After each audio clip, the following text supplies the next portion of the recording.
आदर और सम्मान के योग्य माननीय मंत्री जी, आर्य समाज के सभी कार्यकर्ता और अधिकारी वर्ग, सभा में उपस्थित धर्मप्रेमी सज्जनवृंद एवं मान्य मातृशक्ति, सिरसा आर्य समाज में आने का सौभाग्य मुझे प्राप्त हुआ है। मैं सभी अधिकारियों का आभार व्यक्त करता हूँ। अभी पूज्य बहन जी के द्वारा इनके विचारों को सुन रहे थे, पर वो एक जगह चुप गए। मेरा एक डिबेट इन्होंने खुद देखा था मुसलमानों से, याद है, बलिया में सैतवाल। एक मौलाना साहब आए कि हम डिबेट करेंगे, भाई स्वागत है। तो मैंने कहा कुर्सी लगा दो, उधर कुर्सी लगा दिया। नजरिया याद आ रही है आपको? दूसरा और लगा दो, कोई नहीं, दूसरा माइक।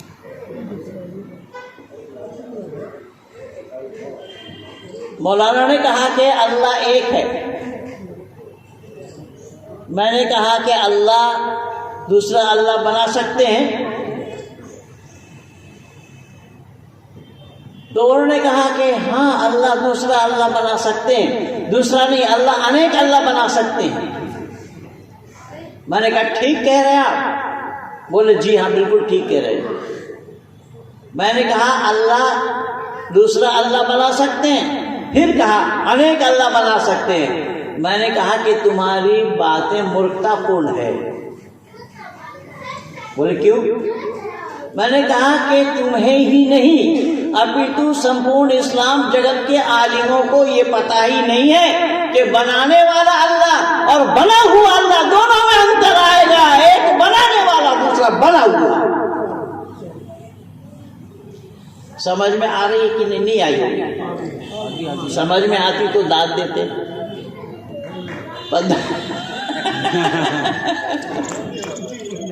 फिर बता रहा हूं, सुनिए। बनाने वाला और उसके द्वारा बना हुआ, तो दोनों में अंतर आया कि नहीं आया? एक तो बनाने वाला और उसके द्वारा जो बनाया हुआ होगा वो सर्वज्ञ है या अल्पज्ञ है? बना हुआ अल्पज्ञ होगा और जो बनाने वाला वो सर्वज्ञ होगा। समझ में आई कि नहीं? बहन जी ने देखी है वो शास्त्र सैतवार में। खैर, कहने का तात्पर्य मेरा ये है कि वाकई में वैदिक सिद्धांत क्या है, दुनिया वालों ने इसे जानने का प्रयास नहीं किया। दुनिया के लोगों ने वैदिक सिद्धांत को जाना नहीं। कहा क्या लिखा है मंत्री जी? अच्छा, वैसे ये विषय जालिया। तो वैदिक मान्यता और कुरान की मान्यता और बाइबल की मान्यता, इन तीनों को देखिए। जब सृष्टि उत्पत्ति विषय को हम देखते हैं तो ऋषि दयानंद ने, भाई ये बच्चे कहाँ है, किनका है, संभाले थोड़ा। हाँ, मैं आर्य समाज में एक ऐसा उपदेशक हूँ, बिल्कुल सहन नहीं है मेरे को।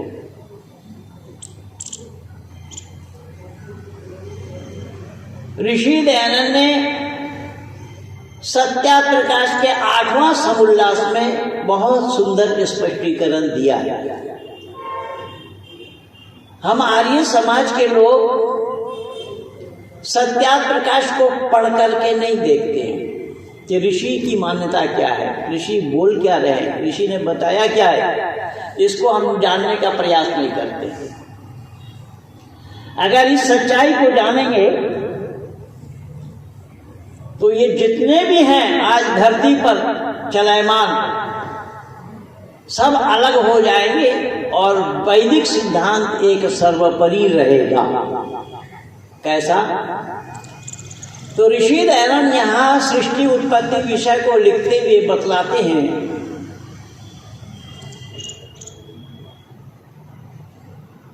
कि जो सृष्टि उत्पत्ति विषय को नहीं जाना वो परमात्मा को भी नहीं जानेगा। ये मैं नहीं कह रहा हूं, ऋषि दयानंद लिख रहे हैं। सृष्टि उत्पत्ति विषय को जिसने नहीं जाना वो परमात्मा को नहीं जानेगा, और सृष्टि उत्पत्ति विषय को आर्य समाजियों ने ही जानने का प्रयास नहीं किया तो औरों का जानने का सवाल ही पैदा नहीं। सृष्टि नियम में ऋषि लिख रहे हैं वेद मंत्र का हवाला देकर, आकाशाद वायु, वायु अग्नि, अग्नि आपा, क्रम बताया जा रहा है, क्या क्या बना है, कब कब बने, कैसे कैसे बने। तो पहला आकाश, आकाश के माने होता है खाली जगह। खाली जगह बनाई गई या खाली जगह पहले बना, और जगह खाली होने पर वहां पर हवा का झोंका है, और उस हवा के तेजी से अग्नि की उत्पत्ति, अग्नि के बाद जल, जल के बाद वनस्पति, और वनस्पति के बाद रेत, वीर्य जिसको बोलते हैं। अब सृष्टि का क्रम देखिएगा। ऋषि दयानंद कह रहे हैं, लिख रहे हैं सत्ता प्रकाश के 8वां सबउल्लास में कि ये है बनाने का क्रम, लेकिन कुरान और बाइबल वालों ने इसे नहीं माना। कुरान वालों की मान्यता है वलक़द ख़लक़नस समावाति वल अर्द फी सित्तति अय्यामिन सुम्मा इस्तवा अलल अर्शि युदब्बिरुल अम्रा युफ़स्सिरुल आयात, कि अल्लाह ताला ने 6 दिन में जमीन और आसमान को बनाया। शब्द पर ध्यान देना, और एक जगह नहीं अनेक जगह अनेक बार कुरान में कहा है कि अल्लाह ताला ने 6 दिन में जमीन और आसमान को बनाया, 7वां दिन अर्श करार पकड़ा, अर्श पर जा बैठा। बाइबल वालों की मान्यता भी ठीक इसी प्रकार से है। बाइबल वाले क्या मानते हैं वो भी मैं आप लोगों को बता देता हूं। बाइबल वालों की मान्यता है उत्पत्ति विषय में कि आदि में परमेश्वर ने आकाश और पृथ्वी की सृष्टि की। बाइबल ने माना है आदि में परमेश्वर ने आकाश और पृथ्वी की सृष्टि की, लेकिन वेद में आया है आकाश बनाते समय पृथ्वी नहीं है, क्रम से बना है, लेकिन यहां क्रम नहीं है। और पृथ्वी बेडोल और सुनसान पड़ी थी, ये बाइबल की मान्यता है। पृथ्वी बेडोल और सुनसान पड़ी थी और गहरे जल के ऊपर अंधियारा था। गहरे जल के ऊपर, तो गहरा जल के माने क्या होता है? जल के अंदर की जल के ऊपर होगा। गहरा जल हम किसको बोलेंगे? अंदर बोलेंगे ना। तो गहरा जल के अंदर में अंधियारा था, तो यहां ये बताया है उसके ऊपर अंधियारा था। तो जल के ऊपर अंधेरा होता है या उजाला होता है?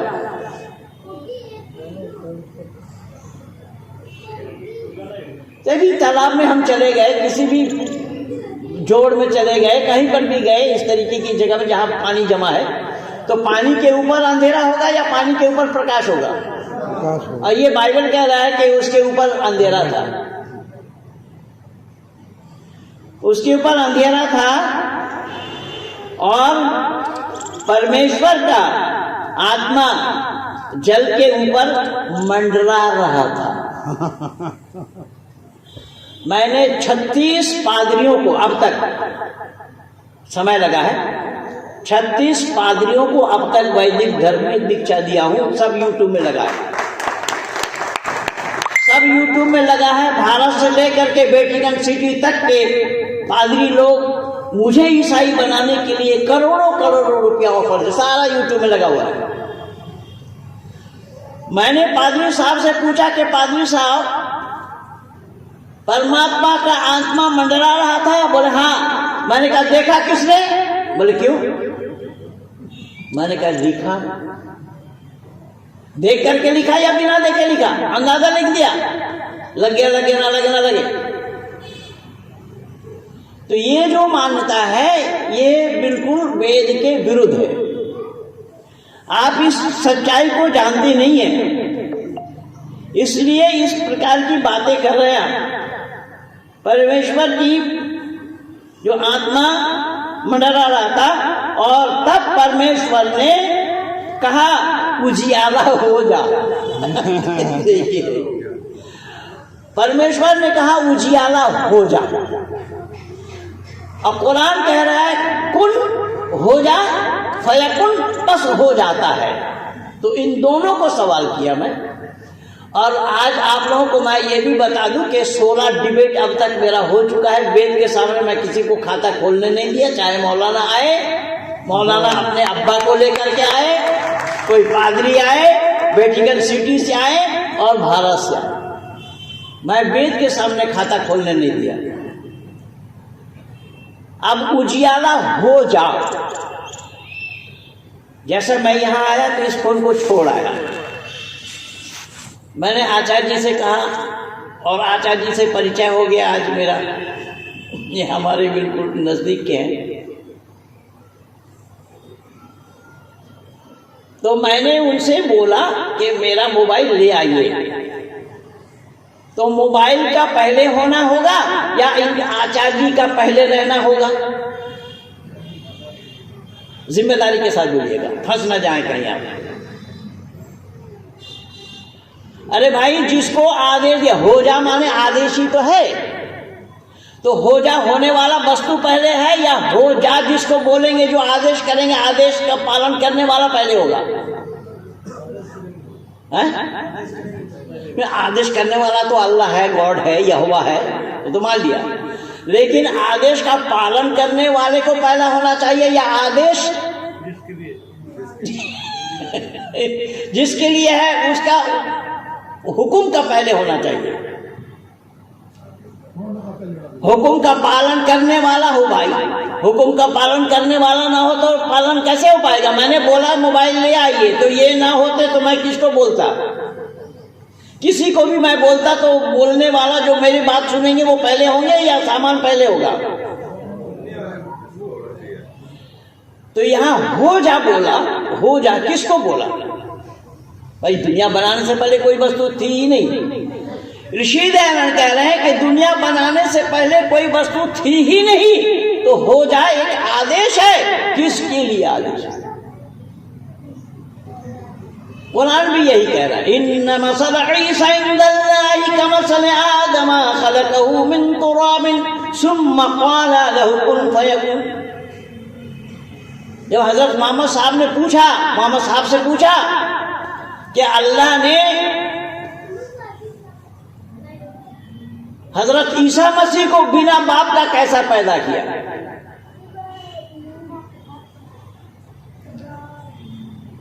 हजरत ईसा मसीह नाम के एक पैगंबर हुए कुरान के अनुसार और बाइबल के अनुसार।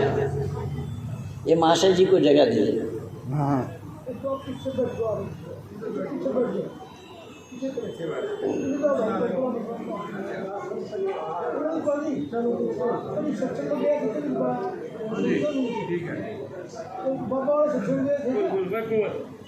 कोई बात ना, कई बार सुस्ती आ जाती। बुजुर्ग आदमी है,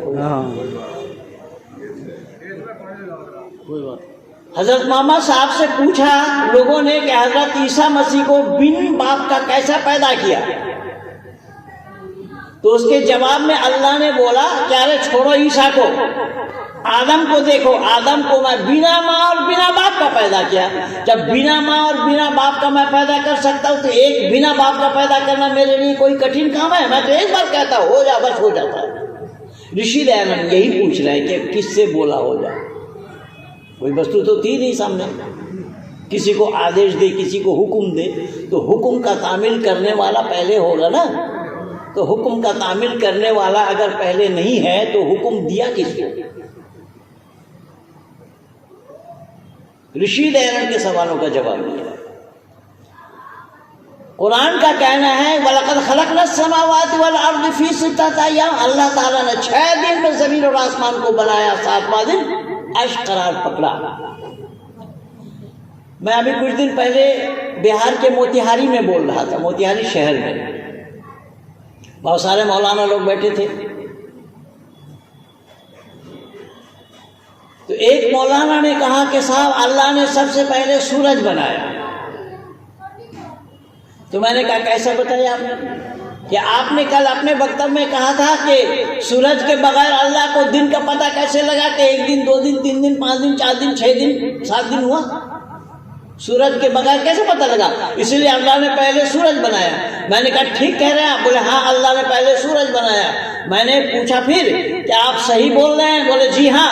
क्या अल्लाह ने क्या बनाया? पहले सूरज बनाया। मैंने कहा रखा कहाँ? इसीलिए ऋषि दयानंद हवाला दे रहे आकाश आग वायु, जगह पहले होना चाहिए। जगह यहाँ जगह ना हो तो माइक का रखना संभव होगा? यहाँ जगह ना हो तो मेरा बैठना संभव होगा? ये जगह आप लोगों के लिए ना बनाई गई हो तो बैठना संभव होगा? तो आप लोग पहले हैं या जगह पहले है? ऋषि दयानंद यही कह रहे हैं। ऋषि दयानंद यही कह रहे हैं कि स्पेस पहले होना चाहिए। और उस जगह को भी तुमने 1 2 3 4 5 6 7 मान लिया। भाई आसमान का 7 होना क्यों और कैसे संभव है? बाइबल वालों ने 4 माना। तो ऋषि दयानंद कह रहे हैं कि आसमान का 7 होना, आसमान माने खाली जगह, वो खाली जगह को 7 मान लेना ये बुद्धि विरुद्ध है और मानवता विरुद्ध भी है। लोगों ने इस सच्चाई को जानने का प्रयास नहीं किया। छत बनाई होगी है? छत बनाई होगी तो छत बनाएंगे तो उसका खूंटी खंभा सुतून कहाँ रहेगा? छत बनाएंगे तो उसका खूंटी खंभा होना चाहिए ना, नीचे टेक लगना चाहिए ना। बिना टेक का कैसे छत बनेगा? छत बनाने वाला ही बताएगा। हाँ बनाने वाले का तो वही तो बाइबल कह रहा है। बाइबल में वही बता रहा है। हाँ जी हाँ। तो ऋषि दयानंद कह रहे हैं कि ये वेद विरुद्ध है। वेद विरुद्ध इसलिए है कि यहाँ बनने का कोई तारतम्य नहीं है। जो मन में आया वो बक दिया। अब यहाँ बाइबल में ही बताया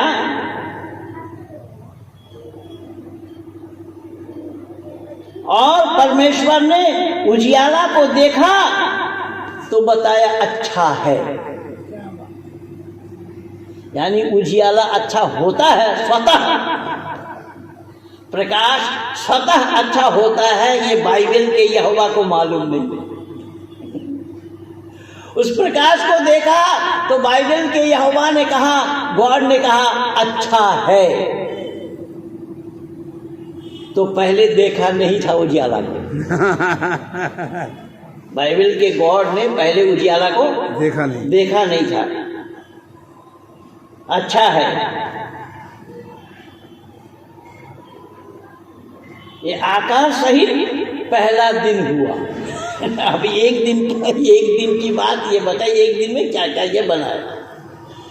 ऋषि दयानंद कह रहे हैं कि ये क्रम बिल्कुल मालूम नहीं है लोगों को, और इन्होंने बताया है कि ये बिन बाप का ईसा को बना दिया। बिन बाप का पैदा होना संभव नहीं होगा, कि जब तक रज और वीर्य का संमिश्रण न हो तो संतान की उत्पत्ति होना संभव नहीं है। और मुश्किल की परेशानी की बात यह है कि डॉक्टर जाकिर नाइक जैसे MBBS मुन्ना भाई भी इसको सच मान रहा है, जिसको मैंने भारत छुड़वाया।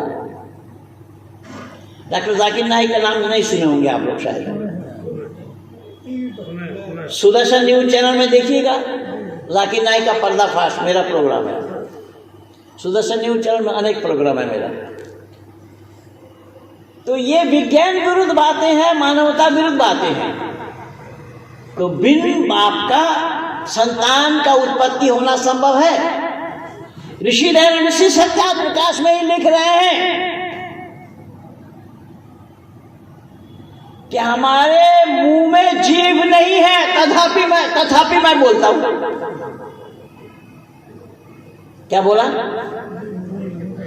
ऋषि कह रहे हैं कि हमारे मुंह में जीभ नहीं है, फिर भी मैं बोलता हूं। ऋषि दयानंद यही बोला कि ठीक ये प्रमाण जैसा है, ठीक उसी तरीके से बिन बाप का संतान का प्रमाण भी वैसा ही है। तो आप लोग कहेंगे कुंती कैसे गर्भवती हुई? 6 लाल 16 की लाल तो दोनों बराबर है, इसीलिए ऋषि दयानंद को सहन नहीं किया ना लोगों ने। कुंती का गर्भवती होना संभव नहीं, वो भी सूरज के किरण से। सूरज तो आज भी, आज कोई महिला सूरज के किरण से गर्भवती क्यों नहीं हो रही है? उस समय कैसे हो गई थी?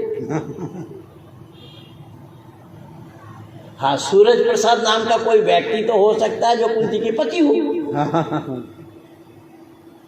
तो जो बात कायदे से सामने आ रही है उन चीजों को नहीं लेंगे। तो इसलिए ऋषि दयानंद कह रहे हैं कि बिल्कुल बेतुकी बातों को दुनिया वालों ने बिना जाने, बिना समझे, बिना परखे ही कह दिया है। और कहा तो कहा, लेकिन मुझे परेशानी यह है कि ईश्वर के नाम से कहा। अब ऋषि दयानंद के मंतव्य को देखिएगा। ऋषि दयानंद कह रही है ये सारा दोष ईश्वर पर लग रहा है, और ईश्वर पर दोष लगे वो ईश्वर का होना संभव नहीं होगा। तब आर्य समाज के दूसरा नियम में ऋषि दयानंद ने ईश्वर क्या है, उनमें गुण क्या है, उन सब गुणवाचक नामों को दर्शाया है। और सत्कार प्रकाश के 7वां समुल्लास में और प्रथम समुल्लास में, 2 समुल्लास में परमात्मा के गुणवाचक नामों को दर्शाया है कि कोई ऐसा शब्द अपनी जुबान से ना निकाली जावे जो ईश्वर पर दोषारोपण करता हो, और ये ईश्वर पर दोष लगेगा। ऋषि दयानंद कह रहे हैं कि दुनिया वालों ने परमात्मा को जाने बगैर ही कह दिया कि ये परमात्मा है, पर परमात्मा को जाने बगैर कहना ये उचित नहीं है, संभव नहीं है। तब ऋषि दयानंद कह रहे हैं कि परमात्मा वो है जो सृष्टि के रचयिता है, सृष्टि के रचनाकार हैं, सृष्टि स्थिति करता और प्रलय करता है, मनुष्य मात्र के किए हुए कर्मों का फल दाता है। वो 3 गुण वाले हैं, सत्य, चित्त और आनंद स्वरूप है। 3 गुण वाला है। जीव आत्मा में 2 गुण हैं और प्रकृति में 1 गुण है। तो जीवात्मा में 2 गुण है, सत और चित है, और प्रकृति केवल सत है, चेतनता नहीं है। लेकिन परमात्मा में 3 गुण है। 3 गुणों में से अगर 1 गुण हटा लिया जाए तो परमात्मा पर दोष लगेगा। इसीलिए परमपिता परमात्मा के लिए ऋषि ने लिखा है आनंद स्वरूप, सत्य, चित्त और आनंद स्वरूप। ये 3 नाम भी ले सकते, 1 नाम भी ले सकते। और मैंने अपने पुस्तक में इसको दर्शाया है कि ईश्वर और अल्लाह में यही भेद है। ईश्वर और अल्लाह एक नहीं है। मैं प्रमाण दूंगा।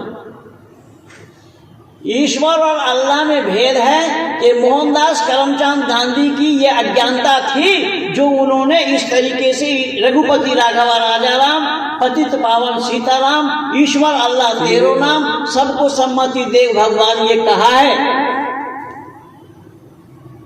उनकी अनभिज्ञता थी। अगर ये बातें हैं, ईश्वर और अल्लाह 2 नाम एक है, तो मुसलमानों से कहलवा पाए थे मोहनदास करमचंद गांधी? किसी मुसलमान के लिए आप बताएं कि हाँ किसी मुसलमान ने भी कहा है क्या ईश्वर और अल्लाह 2 नाम एक है? वो आपके गुरमीत राम रहीम सिंह बोला होगा, उसके सिवा कोई नहीं बोला, और ना जान करके बोला, बिना जाने बोला। ऋषि दयानंद कह रहे हैं जो परमात्मा 3 गुण वाला है, 3 गुणों में से 1 गुण हटाने से परमात्मा का होना संभव नहीं होगा, क्योंकि आनंद स्वरूप है। आनंद से कभी परमात्मा वंचित नहीं होते। परमात्मा आनंद स्वरूप है, हमेशा हमेशा के लिए, सदा सर्वदा के लिए एक रस में ही रहने वाला है। आनंद से वो वंचित नहीं होते, लेकिन अल्लाह आनंद से वंचित होते हैं। मैंने एक मौलाना साहब से कहा कि हुजूर आप नमाज क्यों पढ़ते हैं? तो बोले नमाज पढ़ता हूँ, अल्लाह का अदब बजा लाता हूँ, मेरे नमाज पढ़ने से अल्लाह राजी होते हैं। मैंने बोला आपके नमाज पढ़ने से अल्लाह राजी होते हैं, तो क्या नमाज पढ़ने से पहले अल्लाह नाराज थे? भाई अल्लाह अगर नाराज ना हो तो आप उनको राजी क्यों करेंगे? भाई राजी करने का तात्पर्य तो यही होगा ना, जब कोई नाराज होगा तभी तो आप राजी करेंगे उसको। तो ऋषि दयानंद कह रहे हैं ईश्वर में तब्दीली नहीं आती, परमात्मा सदा सर्वदा एक रस में ही रहता है, वह आनंद स्वरूप आनंद से वंचित नहीं होता। तो मैंने कहा कि आपके नमाज पढ़ने से अगर अल्लाह नाराज होते हैं, राजी होते हैं, तो नमाज पढ़ने से पहले अल्लाह को नाराज जरूर रहना पड़ा होगा। लेकिन वेद पे ये प्रमाण ऋषि दयानंद ने ढूंढ करके दिया है। ओम प्राणाय नमो यश सर्वं विदम वशे यो भूतः सर्वस्य सर्वो यस्मिन् सर्वं प्रतिष्ठिता। क्या है दुनिया के लोगों, तुमने इस सच्चाई को जानने का प्रयास नहीं किया कि तुम्हारे नमाज पढ़ने ना पढ़ने पर, रोजा रखने ना रखने पर, प्रेयर करने और ना करने पर, या यज्ञ करने और ना करने पर परमात्मा पर कुछ भी असर होने वाला नहीं है, क्योंकि वो एक रस वाला है। कई बार हमारे मन से भी लोग सुना देते हैं, जल्दी प्रसन्न होते हैं भगवान यज्ञ से, तो भाई कोई काम और होगा जो आहिस्ता आहिस्ता प्रसन्न होते होंगे, कोई काम और होगा जो अप्रसन्न होते होंगे। ऋषि दयानंद की मान्यता ये नहीं है। प्रसन्न अप्रसन्न का सवाल ईश्वर के साथ लगना संभव नहीं है। जैसा उदाहरण के रूप में देखिएगा, वो सब लोगों ने ऐसे धोखा पाया। कबीर ने भी बोला, कबीरा मन निर्मल भयो जिस गंगा की नीर, पीछे पीछे हरि फिरे कहत कबीर कबीर। ऋषि दयानंद कह रहे हैं क्या परमात्मा कबीर के उपासना क्या भूखा है क्या? कबीर अगर परमात्मा कबीर के पीछे फिरेंगे तो कबीर बड़ा होगा या परमात्मा? कबीर हो गए सिद्धांत से। अब वो कह रहा है, क्या कह रहा है? कबीरा मन निर्मल भयो जिस गंगा की नीर, पीछे पीछे हरि फिरे कहत कबीर कबीर। परमात्मा को कबीर की चिंता क्यों लगी? कबीर के पीछे परमात्मा फिरने लगेंगे। तो अपना मन को इतना शांत बना लो कि जैसा गंगा का पानी है तो हरि तुम्हारे पीछे फिरेंगे। ऋषि दयानंद कह रहे सवाल ही पैदा नहीं होता। उपासना तुम करते हो, अपने लाभ के लिए करते हो, परमात्मा को इसमें जरा सा भी लाभ नहीं है। नमाज तुम पढ़ते हो, अपने फायदे के लिए करते हो, परमात्मा को इसमें कुछ भी लाभ नहीं है। हो सकता है अल्लाह को लाभ हो, तभी तो अल्लाह ने हुक्म दिया है, वमा खलक़तुल जिन्न वल इंसा इल्ला लियअबुदून। मैंने जिन और इंसान को बनाया जो हमारी इबादत करे। तो अल्लाह ने मुसलमानों को ये आदेश दिया है कि मैंने इंसानों को, लेकिन इंसानों में वो केवल मुसलमान है, गैर मुस्लिमों के लिए नहीं है कि। और इन बातों को मोहनदास करमचंद गांधी ने जाना भी नहीं, उसके नजदीक भी नहीं आए। तो अल्लाह ने हुक्म दिया है मुसलमानों कि तुम नमाज पढ़ो, नमाज पढ़ने से अल्लाह को पाओगे। ऋषि दयानंद कह रहे हैं कि तुम अगर इबादत करते हो, ये तुम अपनी ड्यूटी निभाते हो, मानवता का परिचय देते हो, क्योंकि मानव के सिवा कोई उपासना के लायक नहीं है। लेकिन अल्लाह कह रहे हैं कि पहाड़, पर्वत, नदी, नाला, कीट, पतंग, दरख्त, वृक्ष सब अल्लाह की इबादत करते हैं। ऋषि दयानंद कह रहे हैं सवाल ही पैदा नहीं होता। ऋषि दयानंद कह रहे हैं कि ये सौभाग्य केवल मानव को प्राप्त हुआ है, मानव को छोड़ करके कोई उपासना के लायक नहीं है। तो ये वेद मंत्र का हवाला वहां दिया। जैसे उदाहरण के रूप में समझिए, ये कोई कहे कि परमात्मा राजी होते हैं, खुश होते हैं, नाराज होंगे आदि आदि, तो जरा अंदाजा लगाइए कि जैसा हमारा और आपका ये शरीर है, शरीर में हाथ, पांव, आंख, कान, नाक, धड़ ये सब लगा हुआ, सबको मिला करके कंप्लीट शब्द इसका नाम शरीर पड़ा। कंप्लीट शब्द क्या पड़ा? शरीर। इस शरीर में हाथ है, तो हाथ जिस काम को करता है उस काम को करना बंद कर दे, और आत्मा से कहे कि मैं तुम्हारा शरीर का अंग हूं, हाथ मेरा नाम है, मैं जिस काम को करता था उस काम को मैं बंद कर देता हूं, तुम अपना शरीर को संभालो। आत्मा क्या कहती है? आत्मा कहती है तुम बंद कर दो काम, मेरा कुछ भी बिगाड़ नहीं पाओगे। दुनिया में जाओ, बहुत सारे लोग तुम्हें ऐसे नजर आएंगे, हाथ यहाँ से कटा, यहाँ से कटा, यहाँ से कटा, दोनों हाथ गायब।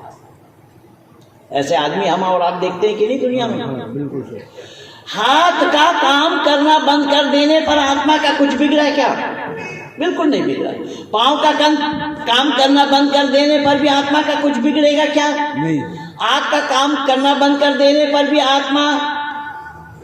आत्मा का कुछ बिगड़ने वाला है? जुबान का काम करना बंद कर देने पर नहीं। यानी शरीर अगर सारा काम करना बंद कर दे, आत्मा का कुछ नहीं बिगड़ा। अब अंदाजा लगाइए, आत्मा स्थूल शरीर से ये कहना चालू कर दे कि भाई तुम लोगों ने काम करना बंद करने के लिए कहा था, किसी ने बंद तो नहीं की, लेकिन मैं आत्मा हूँ, आत्मा रूपी कार्य को, जिस कार्य को मैं अंजाम देती हूँ उसको मैं बंद कर दूं, तुम अपना शरीर को संभालो। तो क्या होना है? हाँ जी प्रधान जी, कुछ लोग कहते हैं कि राम नाम सत हो जाएगा। राम नाम सत हो जाएगा ये तो कहते हैं हमारे हिंदू घराने वाले, लेकिन इन्होंने फिटिंग गलत बना रखा है। राम नाम सत केवल मुर्दों के साथ, विवाह मंडप में आप जाकर के बोलिए राम नाम सत, एक भी झाड़ू नीचे नहीं गिरेगा। फिटिंग गलत है, और फिटिंग गलत हो जाए तो हमारे बिजली मास्टर जल्दी बता देंगे कि शॉर्ट सर्किट होगा। तो यहाँ पर भी पूरा शॉर्ट सर्किट हुआ पड़ा है। परमात्मा को जानने का प्रयास नहीं किया लोगों ने, चाहे कुरान वाला हो, बाइबल वाला हो, ये जितने भी वाले हैं, वेद वाले को छोड़ करके जितने भी वाले हैं, किसी ने भी परमात्मा को सही सही जानने का प्रयास नहीं किया। अगर परमात्मा को जान करके मानते होते तो दुख का, मुसीबत का सामना करना नहीं पड़ता। इसीलिए तो मैं बोला ना कि लोग कहते हैं हम निर्धन हैं, लेकिन ये शरीर जो परमात्मा ने हमें दिया है कितनी कीमत है, करोड़ों रुपया आपको दे दे फिर भी आप देने के लिए तैयार नहीं होंगे, तो क्यों कीमत आपकी नहीं है? आप सही अर्थों में बेकीमतें वाले हैं, तो चिंता कब कर रहे हैं, सोच कब रहे हैं? और परमात्मा ने ये नेमतें हमें दी है, क्या हमने परमात्मा का शुक्रिया अदा किया? करना चाह रहे हैं, करना चाहिए कि नहीं करना चाहिए? यही तो ऋषि दयानंद कह रहे हैं कि ये कुरान वालों की जो मान्यता है, सूरह हज आयत नंबर 1, 2, 3, 4, 5 पढ़ लीजिएगा तो वहां पा जाएगा, सूरह नंबर 62 है। नहीं, आप मानिए ना मानिए, हम ये नहीं कह रहे हैं कि दयानंद ने जो बोला है उस पर हम मोहर लगा रहे हैं। दयानंद ने बोला, मानिए ना मानिए, सब काम धर्मानुसार अर्थात सत्य और असत्य को विचार करके करना चाहिए। दयानंद ने कभी भी नहीं बोला कि असत्य को मानो। मैंने केवल दयानंद से इतना ही लिया है, देखिएगा, दयानंद से मैंने मंत्र ये लिया कि सत्य बोलना, सत्य का बोलना और बुलवाना, असत्य को छोड़ना और छुड़वाना मैं अभी समझता हूँ। ये ऋषि दयानंद का मंत्र है, ऋषि दयानंद से मैंने ये मंत्र लिया है। ऋषि दयानंद कह रहे सत्य का बोलना और बुलवाना। अरे अपने आप बोले कोई बड़ी बात है, औरों से बुलवाना कितना कठिन काम है। दुनिया वालों ने इसको जानने का प्रयास नहीं किया। भाई हमारे बोलने से कौन बोल देगा सत्य? हमारे असत को छोड़ने से कौन असत को छोड़ देगा? ऋषि दयानंद कह रहे छोड़ना और छुड़वाना औरों से मैं अवश्य समझता हूं। केवल इतना ही नहीं, ऋषि दयानंद से एक मंत्र मैं और लिया। ऋषि दयानंद ने वहां भर्तहरि का उदाहरण दिया, निदंति नीति निपुणा का। ऋषि दयानंद लिख रहे हैं, धन आवे या चली जावे, धन उपलब्ध हो या जमा धन चली जावे, मृत्यु अभी आवे या वर्षों के बाद, लेकिन न्याय पथ से कभी भी विचलित नहीं होना चाहिए। अर्थात लोभ और लालच के वशीभूत हो करके सत्य को टालना नहीं चाहिए। और मैं अपने जीवन में इसको प्रैक्टिकल करके दिखाया है। इंटरनेट पर सारा लगा हुआ है, देखिएगा। तो मैंने निवेदन किया कि ऋषि दयानंद यही कह रहे हैं, क्या है दुनिया के लोगों, तुमने तो सच्चाई को जानने का प्रयास ही नहीं किया। तुम अगर सच्चाई को जानते होते तो ये बात कहने की तुम्हें कोई अधिकार नहीं था कि लता वृक्ष पेड़ पौधे और पहाड़ पर्वत भी अल्लाह की इबादत करते हैं। ऋषि दयानंद कह रहे हैं इबादत के वो लायक ही नहीं है। ऋषि दयानंद कह रहे हैं कि एक मानव को छोड़कर उपासना के लायक कोई नहीं है। वहां नहीं मान रहे, और फिर भी ये कहे जा रहे हैं ईश्वर और अल्लाह दोनों एक है। ईश्वर अल्लाह दोनों एक कैसे हो जाएंगे? एक अल्लाह तो पहाड़ पर्वतों से इबादत करवा रहे हैं और एक परमात्मा कह रहे हैं मानव को छोड़कर कोई इबादत कर ही नहीं सकता। तो दोनों में अंतर हुआ या नहीं हुआ? हुआ। अरे भाई, दोनों में अंतर दिखाई दे रहा है या नहीं दे रहा है? मैं जबरदस्ती नहीं कर रहा, मैं हाथ जोड़ रहा हूं, बिल्कुल विनती कर रहा हूं। मैं अगर जबरदस्ती करूं तो मुझ पर दोष लगाइए। मैं जबरदस्ती नहीं कर रहा हूं। ये कुरान के अनुसार, अकॉर्डिंग टू कुरान, अल्लाह ने कहा कि पहाड़ पर्वत नदी नाला कीट पतंग आदि आदि जितने जो कुछ भी है सब अल्लाह की इबादत करते हैं। और ऋषि दयानंद वेद का हवाला दे करके कह रहे हैं कि एक मानव को छोड़ करके इबादत के लायक कोई प्राणी नहीं है। तो ईश्वर और अल्लाह दोनों का उपदेश एक हुआ या अलग? अलग अलग है, अलग अलग। तो जब दोनों का उपदेश अलग है फिर भी हम कह रहे हैं कि तेरो नाम, कहां तक सही हो रहा है? बहुत बड़ी भूल है। मानव समाज को धोखा में डाला गया है, मानव समाज को वरगलाया गया है, मानव समाज को सत्य से विमुख किया गया है। जबकि कुरान गवाह है, कुरान में अल्लाह ने खुद कहा है वमा खलक़तुल जिन्न वल इंसा इल्ला लियअबुदून, कि मैंने जिन और इंसान को बनाया हमारी इबादत के लिए। तो जिन वाला जो संप्रदाय है वो तो छोड़िए, वो तो दिखाई नहीं देता है। वो तो जिन वाला संप्रदाय जो है वो केवल कुरान में ही है, बाकी किसी मजहबी ग्रंथ में जिन शब्द का कोई उल्लेख नहीं है। तो अल्लाह ने जब ये बोल दिया कि मैंने इंसान को इबादत के लिए बनाया, तो फिर पेड़ पौधे पहाड़ पर्वत नदी नाला कहाँ से इबादत कर रहे हैं? ये अल्लाह तो अपनी बात को खुद काट रहे हैं।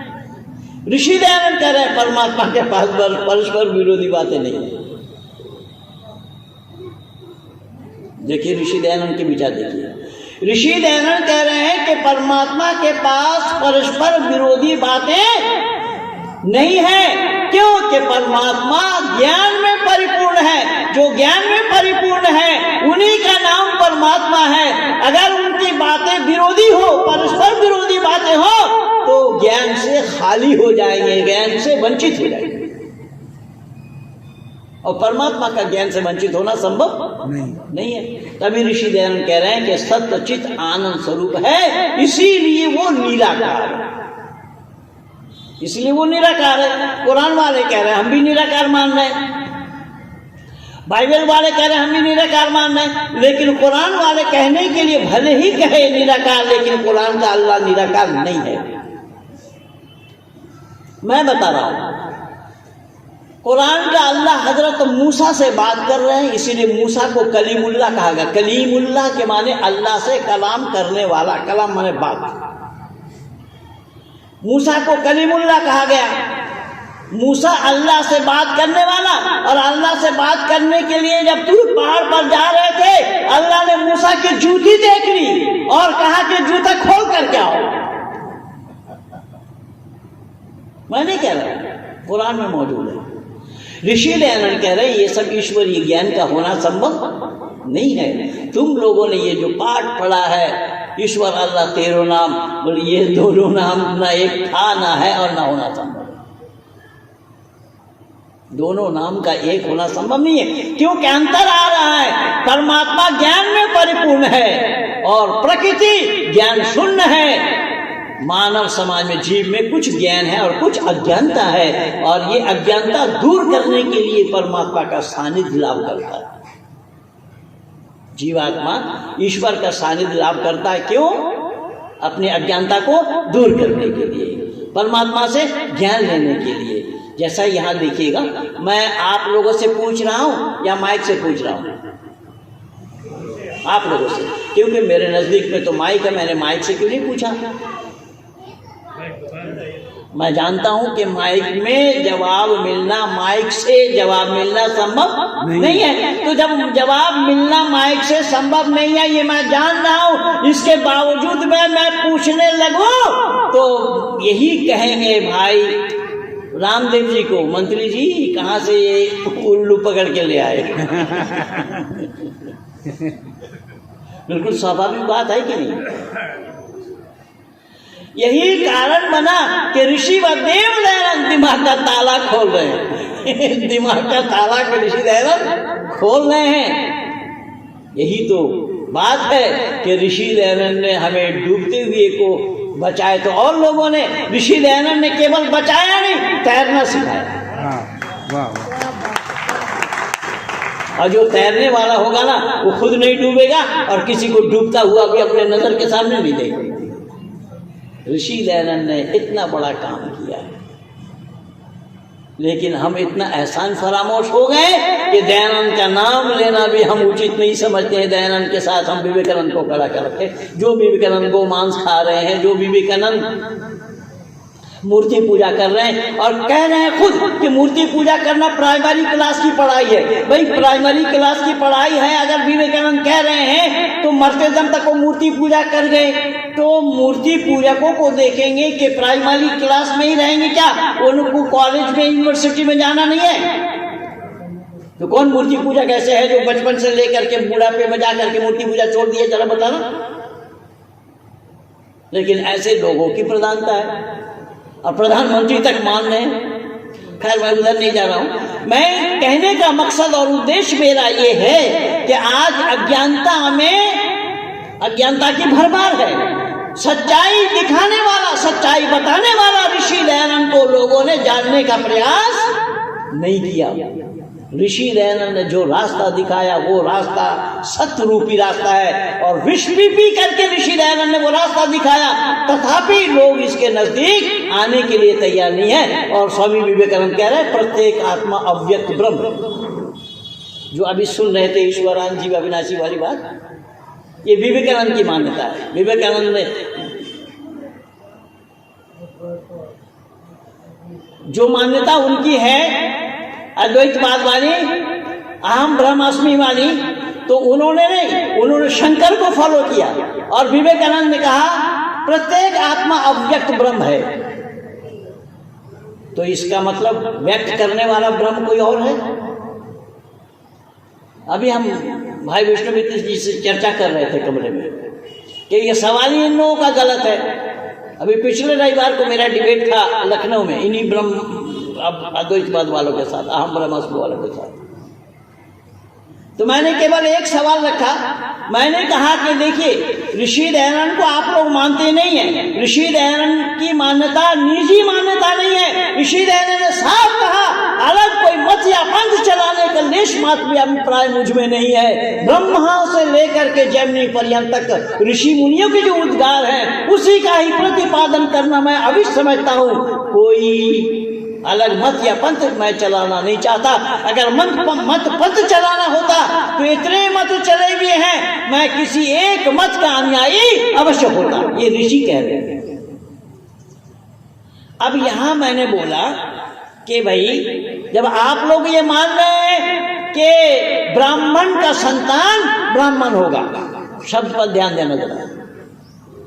पौराणिक पंडितों की मान्यता, उनको पोंगा पंडित मैं कर रखा हूँ यूट्यूब चैनल में, मेरे साथ जो जुड़े हुए हैं वो लोग जानते हैं। रमनदीप नाम का एक लड़का जैन परिवार से है। यहाँ पिछले बार जब मैं आया था उस समय आया, इस बार समय नहीं पाया, वो फोन नहीं मिला। हाँ फोन नहीं मिला। तो कहने का तात्पर्य ये है, मैंने बोला कि जब आपकी मान्यता ये है कि ब्राह्मण का संतान ब्राह्मण होगा, तो ब्राह्मण का संतान ब्राह्मण होगा, तो संतान को आपने बनाया किन से? शब्द पर ध्यान देना। संतान को आपने बनाया किन से? आप लोग का क्या ख्याल है संतान किन से बनाया जाता है?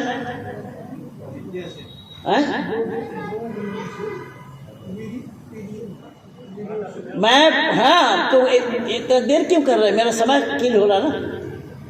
संतान पुरुष अकेला नहीं बना सकता, इसीलिए ईसा हो या करण हो सब बेकार और फजूल की बातें आएगी। पुरुष अपने आप संतान बना नहीं सकता जब तक माँ का सहयोग नहीं आ जाए। माँ के सहयोग के बिना संतान का बनाया जाना संभव बोलिए नहीं है।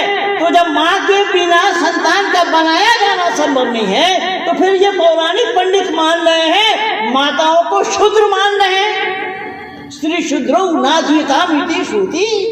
तो जिन महिला को आप शूद्र मान रहे हैं, तो शूद्र के पेट से निकला हुआ बच्चा ब्राह्मण होगा या शूद्र होगा? शूद्र होगा। समझ नहीं पाए होंगे आप। शूद्र होगा। शूद्र जिसको मान लो उसका बच्चा तो शूद्र होगा। भाई माँ को अगर शूद्र माना गया तो उस शूद्र से आप बच्चा पैदा कर रहे हैं, संतान बना रहे हैं, तो संतान आपका ब्राह्मण कहां से हुआ? पंडित के पास कोई जवाब नहीं है और ना दे सकते। मैं कयामत तक तो मैं दे रखा हूं कि हो सके तो आगे जाकर के जवाब देंगे। मैंने निवेदन किया कि ऋषिवर देव दारण की जो मान्यता है वो मान्यता उनकी निजी नहीं है। उन्होंने वैदिक सिद्धांत को, ऋषि मुनियों की मान्यता को, ऋषि मुनियों के उद्गार को उन्होंने व्यक्त किया है मानव समाज में। लेकिन ऋषि दयानंद को तो मानने के लिए तैयार नहीं है। ऋषि दयानंद के विचारों को मानने के लिए लोग तैयार नहीं है। ऋषि दयानंद के विचारों को अगर आप नहीं मानेंगे तो मैं दावा के साथ कह रहा हूं ऋषि दयानंद का कुछ बिगड़ने वाला नहीं है, लेकिन आप अपने आप ही अपना बिगाड़ कर रहे हैं, क्योंकि वेद की अवहेलना कर रहे हैं। ऋषि दयानंद ने सारा प्रमाण वेद से ही दिया। और इधर देखेंगे ऋषि दयानंद के पहले और ऋषि दयानंद के बाद में बहुत सारे लोग हुए हैं जिन्होंने समता का प्रचार किया, जिन्होंने समतावाद का प्रचार किया। वो कह रहे हैं कि सब में समानता होनी चाहिए, सब में बराबरी होनी चाहिए। मौलाना अग्निवेश को मैंने कई बार लतेड़ा, जवाब नहीं है इनके पास। मैंने कहा सब में समानता आप चाहते हैं? बोले हाँ। सब में बराबरी होना चाहिए? मैंने कहा, बोले हाँ। मैंने कहा कि जब मैं बाजार में घूम रहा था, एक मारुति कार में एक सुंदर सी लेडी बैठ करके जा रही है, उनके नरम नरम गोद में कुत्ता भी सफर कर रहा है, वो गाड़ी निकल गई। दूसरा एक कुत्ता मैं देखा इस दुकान में उस दुकान में पत्ता चाट रहा है। दोनों कुत्तों में जो व्यवधान है, आपके पास क्या समाधान है? दोनों में समता लाइए। अग्निवेश का 14 खानदान मिलकर के नहीं बता सकता, ना जवाब दे सकता।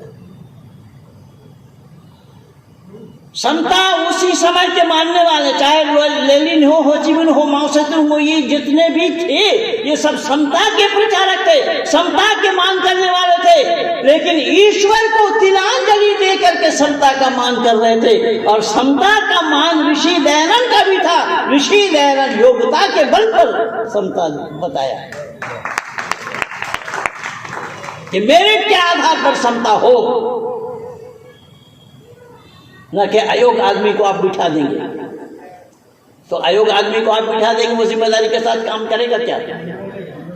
ऋषि दयानंद कह रहे हैं कि समता हम भी चाहते हैं। तीसरा समोल्लास पढ़ लीजिए सत्यार्थ प्रकाश का, दूसरा भी पढ़िए, तीसरा भी पढ़िए, दोनों में पा जाएंगे। ऋषि दयानंद कह रहे हैं इस बात को कि समता हम भी चाह रहे हैं, समता की मांग हम भी कर रहे हैं, लेकिन ईश्वर को छोड़े बगैर ऋषि दयानंद की समता की मांग है। और बाकी जितने भी हैं सबने ईश्वर को छोड़ दिया, ईश्वर को तिलांजलि दिया, केवल समता बोला। ऋषि दयानंद को पढ़ करके देखे, कहीं भी ईश्वर को नहीं छोड़ा। और इन ईश्वर के बारे में ना तो कुरान वालों को पता और ना बाइबल वालों को। वैदिक सिद्धांत में और पाश्चात्य संस्कृति में यही अंतर है। यही कारण बना कि मैं फिर बताऊंगा कि सिकंदर सलूकस मिटाने को आए, खुद ही मिट गए पर मिटाने ना पाए। ये भारत का मिटाया जाना संभव नहीं है। ये जो लोग ख्वाब देख रहे हैं, ख्वाब भले ही देखे, इससे कुछ फर्क पड़ने वाला नहीं है। ना मिटा है ये और ना मिटने वाला है। क्यों? कि ऋषि दयानंद की मान्यता ये है कि दुनिया की उत्पत्ति इसी भारत से हुई है। 10वां सबुल्लास पढ़ लिया। इस्लाम वालों ने भी माना इस बात को कि हजरत आदम अलैहिस्सलाम को जब जन्नत से निकाल दिए। देखिए उसमें क्या क्या बातें हैं, मैं कहाँ क्या क्या बताऊं। कुरान और बाइबल के अनुसार केवल 6 लोग थे। आदम पत्नी और आदम के 2 बेटा 2 बेटी, वो 4 भाई बहन और ये पति पत्नी लोग। 6 आदमी में अल्लाह राजी नहीं थे। 6 आदमी में भाई लड़ा दिया। एक भाई को दूसरे भाई के हाथ मरवा दिया और मार करके 6 आदमी में भी शांति ये नहीं पाए। शांति की स्थापना नहीं कर पाए। एक भाई दूसरे भाई को मार दिया और कौवे से ज्ञान दे रहे हैं। जब पशु से ज्ञान लेना संभव है मानव के लिए, मानव पशु को ज्ञान देता है या पशु मानव को ज्ञान देगा साहब? पर कुरान और बाइबल के अनुसार अल्लाह ने कौवा भेज दिया। वो दोनों कौवा आए, कौवा दोनों आपस में लड़े, एक को मारा और उसको मिट्टी खोद करके कौवे ने दफनाया। तो आदम के दोनों संतानों ने, जो एक को मारा, दूसरे ने सोचा कि इसको भी हमें इस कौवे से सीखना चाहिए, मिट्टी खोद कर इसको दफना लेना चाहिए। अब बताइए, ईश्वर और अल्लाह एक है? मैं हाथ जोड़ रहा, मिट्टी कर रहा। अगर मैं गलत बोल रहा हूं तो गिरबान पकड़ लिए। मैं अगर गलत बोल रहा हूं या बात समझ में नहीं आ रही है, उसके लिए मैं जिम्मेदार हूं। जो अल्लाह चार संतानों में आपस में एक दूसरे और मारे क्यों जानते हैं, वो भी बता दूं। असल में आदम के संतान जोड़ों जोड़ों में हुए, एक बेटा एक बेटी, एक बेटा एक बेटी। और अल्लाह ने नियम बना दिया कि भाई बहनों में शादी हो। अल्लाह का नियम बदलता है। अल्लाह का नियम बदलता है। जब आदि सृष्टि में कुरान और बाइबल दोनों ही बोला कि अल्लाह का नियम बदला कि आदि सृष्टि में भाई और बहनों में शादी थी, लेकिन फिर कुरान में आकर के अल्लाह ने कहा नहीं, भाई बहनों में अब शादी नहीं है। भाई बहनों में अब शादी नहीं है। तो भाई बहनों में तब शादी हुई तो तब धर्म था या धर्म? अरे यार, भाई बहनों में शादी होना धर्म है या अधर्म है? पहले बोलिए आप। भाई बहनों में शादी होना जब अधर्म है, और ऐसे अधर्म करके बाइबल का कुरान, ये गॉड और कुरान का अल्लाह कह रहा है ये धर्म है, तो फिर भी आप कहेंगे कि ईश्वर और अल्लाह एक है? नहीं। अब इसमें भी आप देखिएगा कि आदम पे पत्नी को अल्लाह ने कैसे बनाया? अल्लाह ने आदम को मिट्टी से बनाया।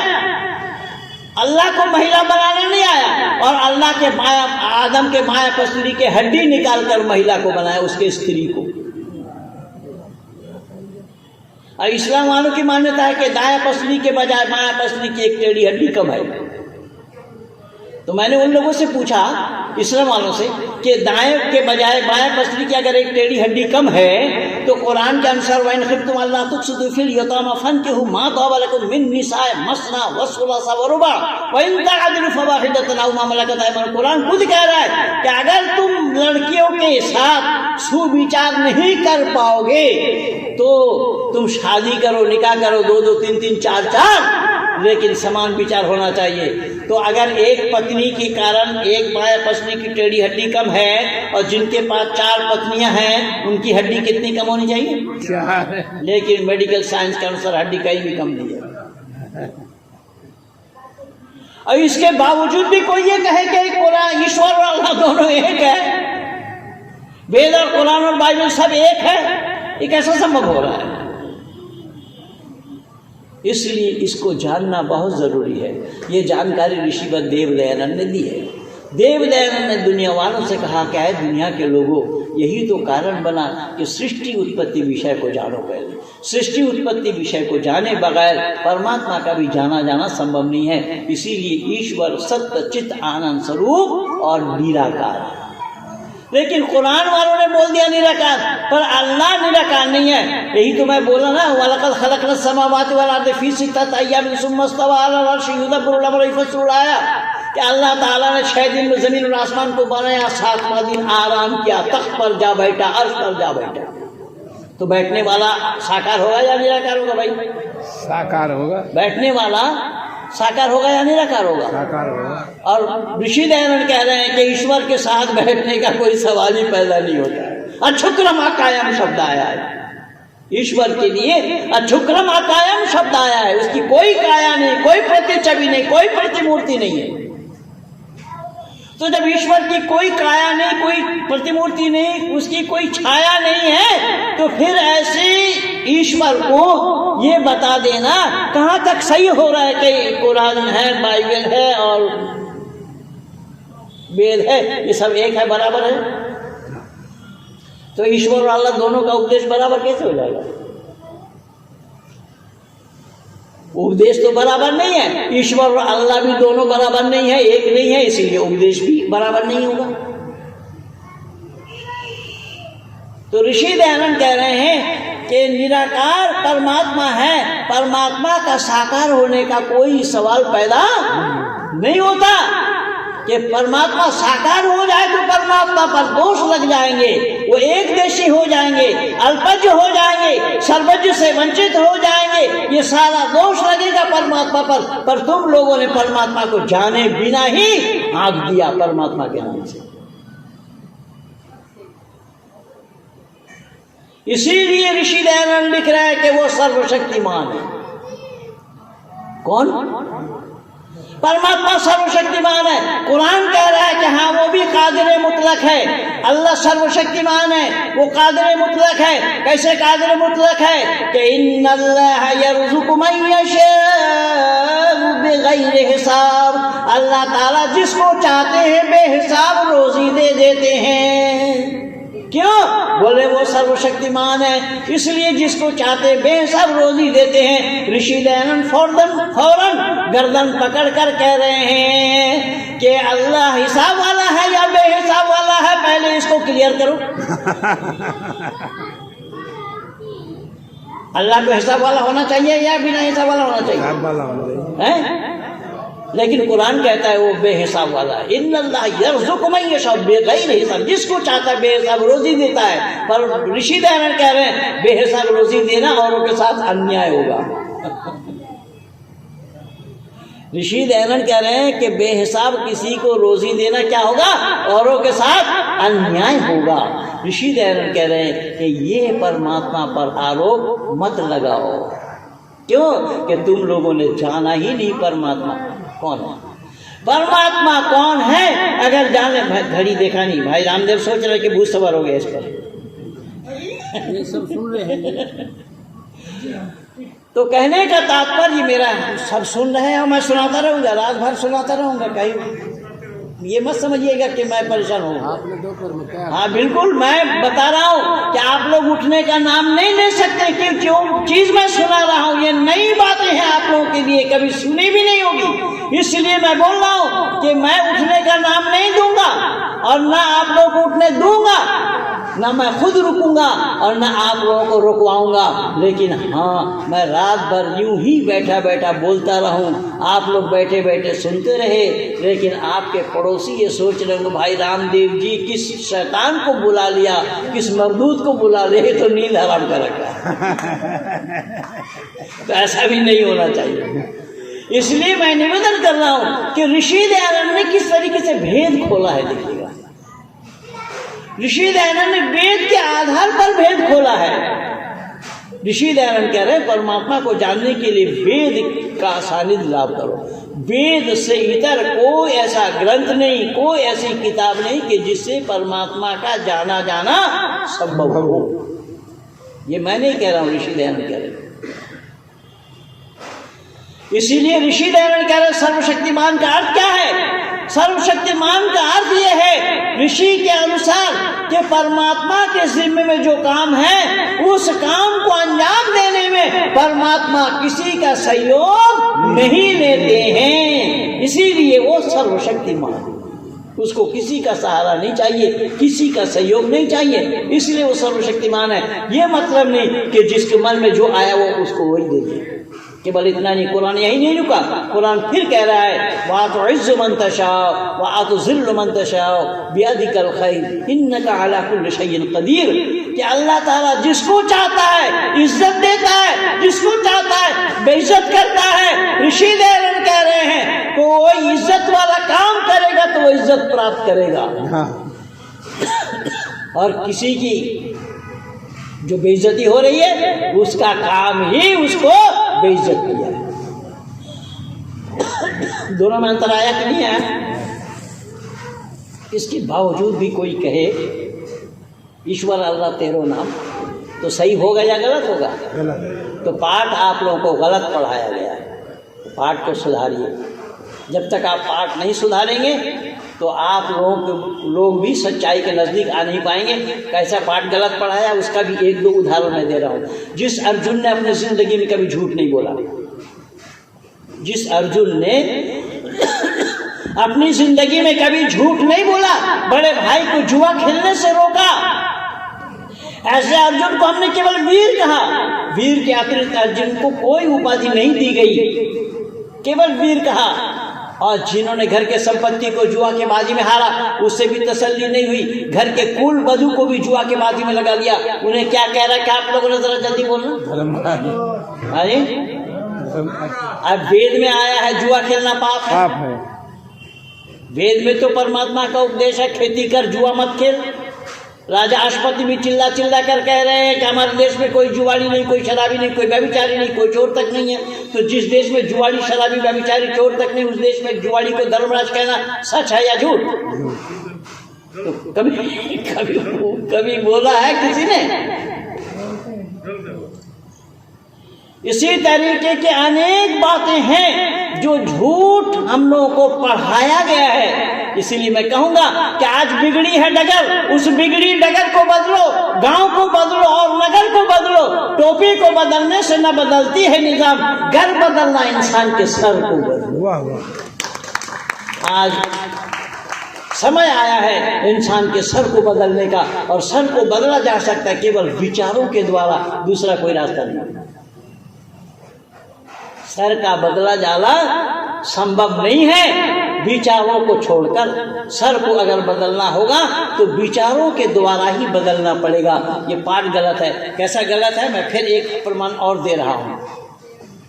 मोहनदास करमचंद गांधी ने गाय की दूध नहीं पी। क्या बोला? गाय का दूध मैं नहीं पीऊंगा, गाय दूध देती है अपने बछड़े के लिए। तो उन्होंने दूध काहे का पिया? बकरी का। तो गाय दूध देती है अपने बछड़े के लिए, और बकरी किसके लिए दूध देती है? गांधी के लिए। और गाय तो एक बच्चा देती है और बकरी 2, 3, 4। तो एक का हक तो नहीं मारा, 4 का मार दिया, फिर भी आंसरवादी बता रहे। तो इस तरीके की बातें भरमार है। जहाँ बोलिएगा, चाहे वो सामाजिक क्षेत्र में हो, राजनीतिक क्षेत्र में हो और धार्मिक क्षेत्र में हो, तीनों जगह इसी तरीके से पर्दा डाला गया है। समाज पर पर्दा डाला गया है, सत्य पर पर्दा डाला गया है, मानव के अकल पर पर्दा डाला गया है, और सब मिला करके मानव समाज को अंधकार में ही धकेला गया है। हमें निकलना होगा। मैं एक प्रमाण और दे रहा हूँ। आदि गुरु शंकराचार्य को वेद उद्धारक कहा। आदि गुरु शंकराचार्य को वेद उद्धारक कहा। तो वेद उद्धारक किसको बोला जाएगा? कैसा बोला जाएगा? वेद का उद्धार करने वाला। तो इसका मतलब आदि गुरु शंकराचार्य अगर वेद का उद्धार करने वाले थे, तो जब आदि गुरु शंकर नहीं आए थे तो वेद पतित हो गया था क्या? जब वेद पतित ही नहीं हुआ तो उद्धार क्या किया? और जिन आदि गुरु शंकराचार्य को वेद उद्धारक कहा, और वो आदि गुरु शंकराचार्य नारी को क्या बता रहे? खाली शूद्र नहीं, नरक का द्वार बोला। नरक से द्वार नारी, नरक का द्वार बोला। लेकिन माताओं, मैं आप लोगों को आज बता देता हूं कि आदि गुरु शंकराचार्य की मां न होती तो वो कहां से आते दुनिया में? जिन्होंने अपने माँ को भी नरक का द्वार कहने में संकोच नहीं किया। और ऋषि दयानंद ने वेद से ढूंढ करके जो स्त्री ब्रह्मा बहुविता शब्द आया वेद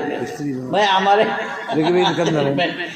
मैं कह रहा हूँ ऋषि दयानंद ने वेद से ढूंढ करके दिया, मनुस्मृति से भी ढूंढ करके दिया। यत्र नार्यस्तु पूज्यन्ते रमन्ते तत्र देवता। जहाँ नारियों की पूजा होती है, देवता का निवास होता है। अब इस चारों तरफ से देख लीजिए, ऋषि दयानंद की मान्यता को देखिए, कुरान की मान्यता को देखिए, बाइबल की मान्यता को देखिए, और पौराणिक मान्यता को भी देख लीजिए। कौन खरा उतर रहा है? इसलिए मैं नहीं चाहूँगा कि आप लोगों का समय मैं और ज़्यादा आगे बढ़ाऊँ। 5:30 बज गया है। माननीय मंत्री जी कह रहे थे, लेकिन फिर भी अतिशयोक्ति खूब अच्छा नहीं होता है। सब आप लोग अपने अपने घर से काम काज छोड़ करके आए हैं। आज रात का एक कार्यक्रम है और कल सुबह का एक कार्यक्रम है। मैं हाथ जोड़ करके विनती करूँगा, जिसका अंत भला उसका सब भला। तो हमारा अंत को भला करने के लिए ये जिम्मेदारी आप लोगों पर है। केवल सुनने के लिए मत आइए, आप लोगों के ऊपर ही ये कार्यक्रम निर्भर है। माननीय प्रधान जी, माननीय मंत्री जी, हमारे कोषाध्यक्ष महोदय, हमारे जितने भी कार्यकर्ता अधिकारी हैं, सब आप लोगों के पास झोली फैलाए हुए हैं। क्यों कि आपके आर्थिक सहयोग के बिना ये कार्यक्रम का पूरा किया जाना संभव नहीं है। तो जो अब तक नहीं दे पाए हैं, कल उनसे विनती कर रहा हूँ कि ज़रूर अपने जेब में कुछ न कुछ मुद्रा डाल करके लाएंगे, जो माननीय मंत्री जी को प्रसन्न कर दे, जो मंत्री जी कर्जा में ना हो जाए, समाज कर्जा में ना हो जाए, ये जिम्मेदारी आप लोग की है। इन्हीं शब्दों के साथ मैं अपने वाणी को विराम दे रहा हूँ। कहिए भारत माता की। बहुत अच्छी, बहुत अच्छी। धन्यवाद पंडित जी। हम भली भांति समझ गए होंगे कि कुरान का अल्लाह